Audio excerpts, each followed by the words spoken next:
The Negro. Let him leave politics to the politician and prayers to the preacher.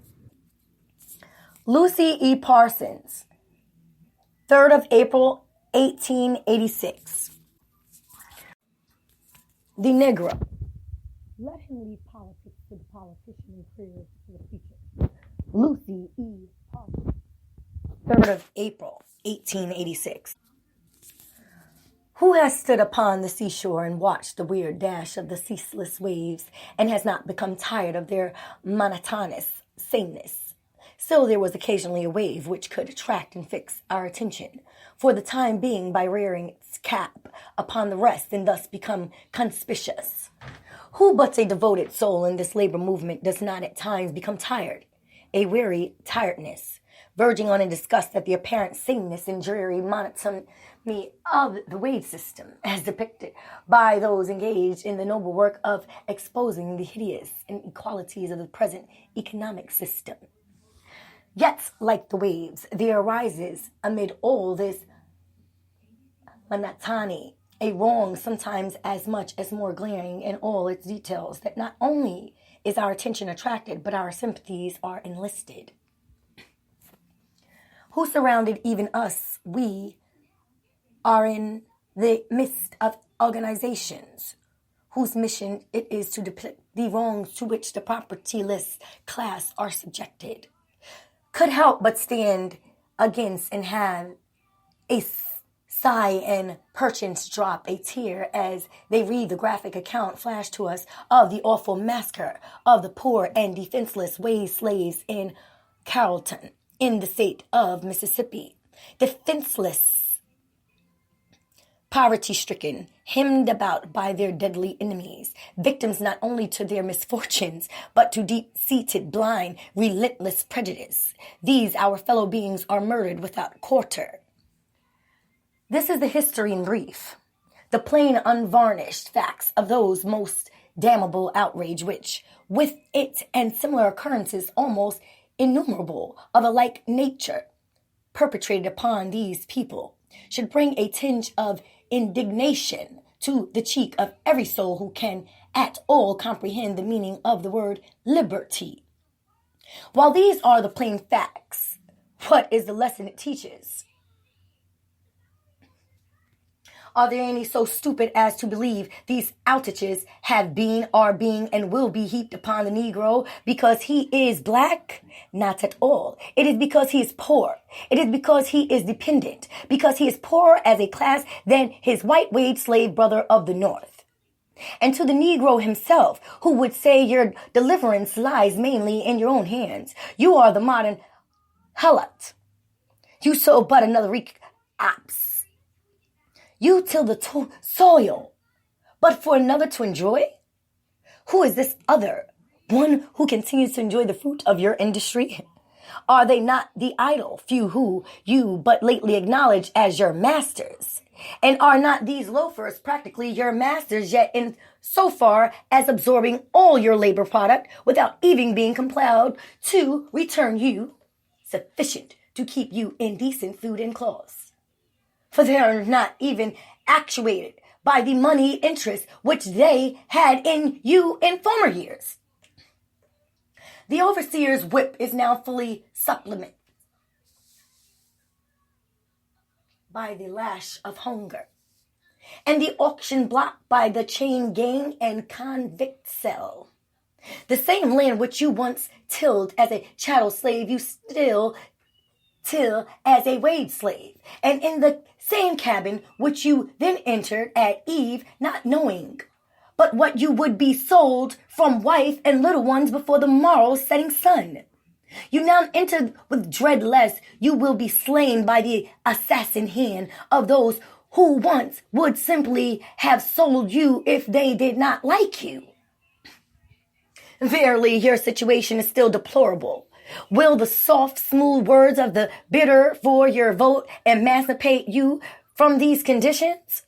Who has tried the delusive thing more faithfully than you have? Has it done you any good? Will prayer stay the hand of the oppressor?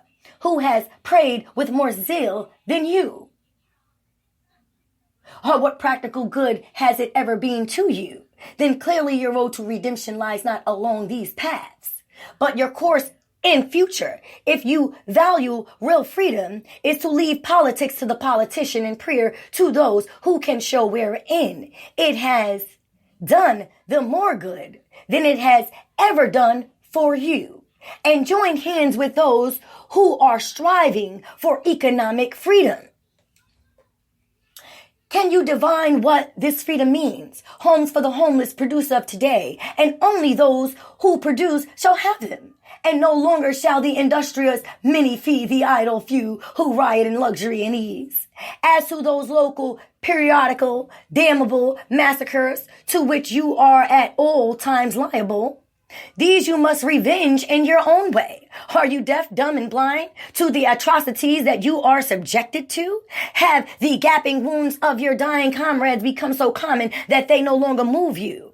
Is your heart a heart of stone, or its palpitations those of cowards, that you slink to your wretched abode and offer no resistance? Do you need something to nerve you to action? Then look in the tear-stained eye of your sorrowing wife and hungry children, or think of your son who has been sent to the chain gang, perhaps murdered upon your doorsteps.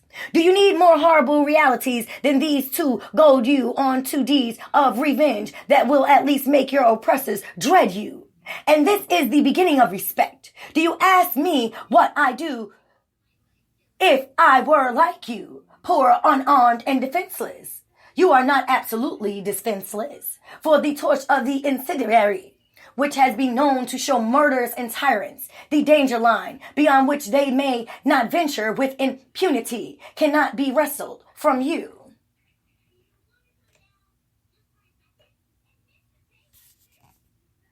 Lucy Edith Gonzalez Parsons, 1886. This is Native American history. This is the history that we continue to be stuck in. The history that continues to be utilized by the colonists against us to keep us deprived from even self-identity, deprived from financial freedom when we should not even have a necessity for a financial debt, a note, a bond. We should be living off of the fruits of the land and off of our mind and innovativeness and ability to create and trade. However, capitalists and imperialism, laziness, ineptness has taken hold of many nations, but they are and have always been in this nation the minority, even murdering and assassinating, massacring over 50 million, just 50 million Native Americans of a few tribes. Imagine the enormity in numbers if we add what they would like to define as what they call the African American class, fiduciary class, or fake race of people, or the blacks. We begin to add in the Mexicans and the Puerto Rican, quote unquote, and the Boniquans. It's what those people's race are. No one ever considers why these particular colored nations are ending in similarities. American, Mexican, Puerto Rican, because we are sisters and brothers, people. Our cousins sectioned outside of that. And so this is a part of the Berber, the Barbary legacy. And that is something that they cannot take from us. Take what not they know, or what they know not what to do with. For you. Narrated by Shieldbeast.